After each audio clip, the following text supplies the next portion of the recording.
The best ఇక coming డేస్కి ఇవాళ మన బ్రేక్ఫాస్ట్ న్యూస్ డిబేట్ స్టార్ట్ చేద్దాం.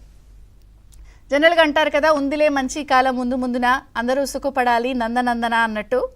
నిజంగానే అన్ని మంచి శకునాలే ఆంధ్రప్రదేశ్కి కనిపిస్తున్నాయి.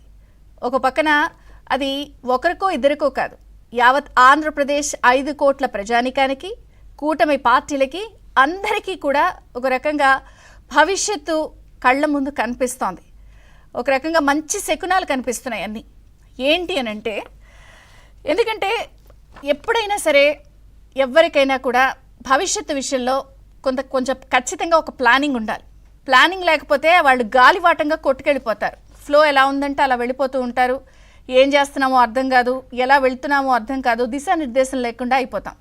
కానీ భవిష్యత్ అనేది కేవలం ఒక వ్యక్తిగానో, ఒక ఉద్యోగం చేసే వాళ్ళగానో, కుటుంబ పరంగానో కాకుండా ప్రతి ఒక్కళ్ళు కూడా వాళ్ళ భవిష్యత్తుని ఇలా చెయ్యాలి, 5 ఏళ్లకి ఇలా ఉండాలి, 10 ఏళ్లకి ఇలా ఉండాలి, 30 ఏళ్లకి ఇలా ఉండాలని ఖచ్చితంగా నిర్దేశించుకుంటారు.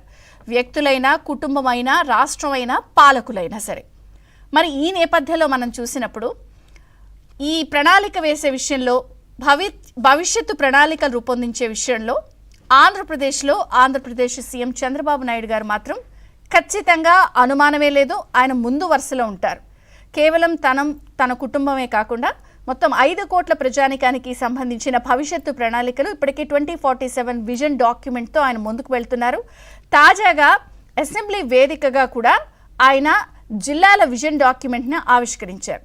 అంటే ఒక 2047 విజన్ డాక్యుమెంట్ అంటే ఒక 6 ఎలక్షన్స్ తర్వాత ఎలా ఉండాలి అన్న విషయంతో పాటు 2029 అంటే 2029 ఎలక్షన్స్ నాటికి మళ్ళీ ఫేస్ చేసే టైంకి ఏపీలో నియోజకవర్గాలు ఎలా ఉండాలి, మండలాలు ఎలా ఉండాలి, జిల్లా స్థాయిగా ఎలా ఉండాలి, అమరావతి నిర్మాణం ఎలా ఉండాలి, పరిశ్రమల ఆదాయం ఇప్పుడెంత ఉంది, అప్పటికి ఎలా పెరగాలి, ఉన్నటువంటి వనరులేంటి, ఇవి కాకుండా సేవలేంటి, జిఎస్డిపి ఏంటి, వ్యవసాయం ఏంటి, అనుబంధ రంగాలేంటి, విద్య, వైద్యం, ఉపాధి, నైపుణ్యాభివృద్ధి, అన్ని విషయాల్లో ఒక క్లియర్ భవిష్యత్తు పారదర్శకంగా ఎలా ఉండాలి, ఎలా పెట్టుకుంటే మనం ఎలా వెళ్తాం అన్నది ఇప్పటికే జిల్లాల విజన్ డాక్యుమెంట్తో ఆయన ఆవిష్కరించారు. అందుకే విభిన్న రంగాలకి సంబంధించి ఆయన ప్లానింగ్ని ఆవిష్కరించారు. అంటే రోజువారీ లక్ష్యాలు ఉంటాయి మనకి గవర్నెన్స్లో, పాలన చేస్తున్నప్పుడు రోజువారీ లక్ష్యాలు ఉంటాయి. అంటే రోజువారీ ఆదాయం ఎంత, ఖర్చులేంటి, ఎలా పాలన ఎలా చేయాలి, ఇచ్చిన హామీలు ఎలా అమలు చేయాలి, వీటితో పాటు భవిష్యత్తులో ఒక వ్యక్తుల జీవిత మౌలికంగా ఎలా మెరుగుపడాలి, ఆర్థికంగా వాళ్ళు ఎలా మెరుగుపడాలి, ఈ విషయాలన్నిటిపై కూడా ఆయన క్లియర్ కట్గా విజన్ ఆవిష్కరించారు. దీనికి సంబంధించి పైలట్ ప్రాజెక్టును కూడా రూపొందించారు. కుప్పం, పిఠాపురం, మంగళగిరి, ఉరవకొండ నియోజకవర్గాలకి సంబంధించిన పైలట్ విజన్ డాక్యుమెంట్లు ఇప్పటికే సిద్ధమైపోయాయి. సో పైలట్ ప్రాజెక్టులను ఇక్కడ స్టార్ట్ చేసి మిగిలిన జిల్లాలన్నింటినీ కూడా 2029కి క్లియర్ పిక్చర్ తీసుకొస్తారు. 2047కి సంబంధించిన డాక్యుమెంట్లో భాగంగా అంటే ప్రతి ఏటా 15% వృద్ధి రేటు కనిపిస్తుంది. 2047 నాటికి 308 లక్షల కోట్ల ఆర్థిక వ్యవస్థగా ఆంధ్రప్రదేశ్ మారే అవకాశం ఉంది. ఎందుకంటే ప్రపంచవ్యాప్తంగా యూదులకి సంబంధించి ఎలా ఉందో ఆ ప్లేస్ని తెలుగు వాళ్ళు రీప్లేస్ చేస్తారని అసెంబ్లీ వేదికగా చెప్పారు. తలసరి ఆదాయం ఇప్పుడు 5 లక్షలు అంటే 2 లక్షల చేంజ్ ఉంది. ఎలక్షన్స్ నాటికి అది 5 లక్షలు చేంజ్ అయ్యి దాదాపుగా 2047కి 55 లక్షల రూపాయలు అయ్యే విధంగా ప్రణాళిక రూపొందించామని చెప్పారు.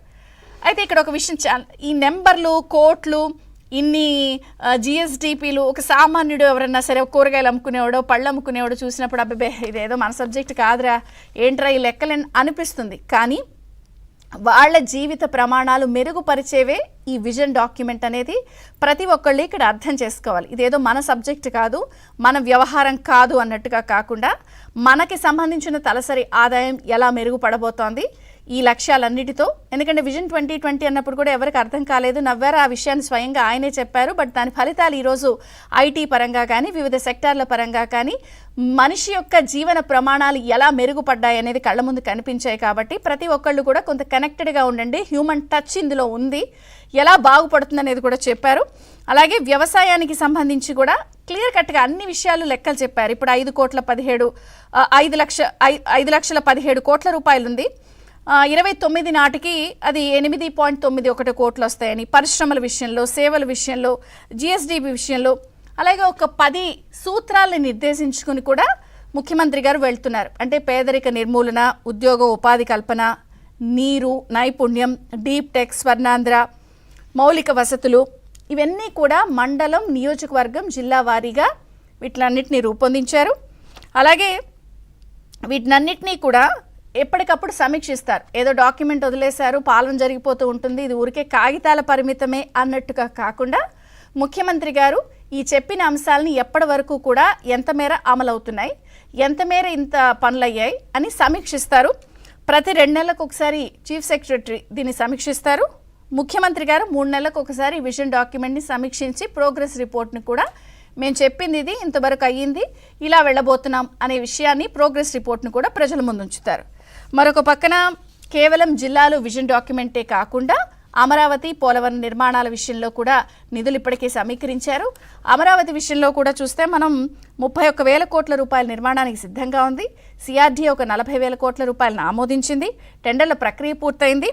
ఏప్రిల్ 15 నుంచి 20 మధ్యలో మోదీ గారు వచ్చి మళ్ళీ పనులు పునఃప్రారంభిస్తారు. కొత్త కళ, కొత్త ఊపు, కొత్త నిర్మాణాలు రాబోతున్నాయి. 2029కి ఆంధ్రప్రదేశ్ ముఖ చిత్రం మారే పరిస్థితి స్పష్టంగా కనిపిస్తోంది. కాబట్టి అటు జిల్లాలు, ఇటు అమరావతితో పాటు ఇంకొక ముఖ్యమైన గుడ్ న్యూస్ ఏంటంటే బిల్ గేట్స్ ఫౌండేషన్తో ఈరోజు ముఖ్యమంత్రి గారు కొన్ని కీలకమైనటువంటి ఒప్పందాలు, ఎంఓయూలు చేసుకుంటున్నారు. బిల్ గేట్స్ ఫౌండేషన్తో ఆరోగ్య డేటా వ్యవస్థ, టెలిమెడిసిన్, తక్కువ ఖర్చుతో వైద్య పరీక్షలు, వైద్య ఉపకరణాలు, డిజిటల్ విద్య, జాతీయ విద్య సదస్సు. సో గతంలో ఒకసారి బిల్ గేట్స్తో చేసుకున్నటువంటి ఒప్పందాలతో హైదరాబాద్ ఎలా రూపురేఖలు మారాయో కళ్ళ ముందు కనిపించాయి. మళ్ళీ ఇప్పుడు ఏపీ కోసం గేట్స్ ఫౌండేషన్తో అనేక విషయాల్లో ఒప్పందాలు చేసుకుంటున్నారు. సో అన్ని మంచి శకునాలే కనిపిస్తున్నాయి, అద్భుతాలు ఆవిష్కృతం కాబోతున్నాయి. కాకపోతే దీన్ని ప్రజలకు అర్థమయ్యేలాగా ముఖ్యమంత్రి గారు టీం ఎంత మేర తీసుకెళ్తారన్నదే ఇక్కడ మెయిన్ ఛాలెంజ్. సో ఎన్ని అంశాలు చర్చిద్దాం. చిన్న విరామం తర్వాత ఈ అంశాలన్నింటిపై చర్చ ప్రారంభమవుతుంది. చూస్తూనే ఉండండి ABN.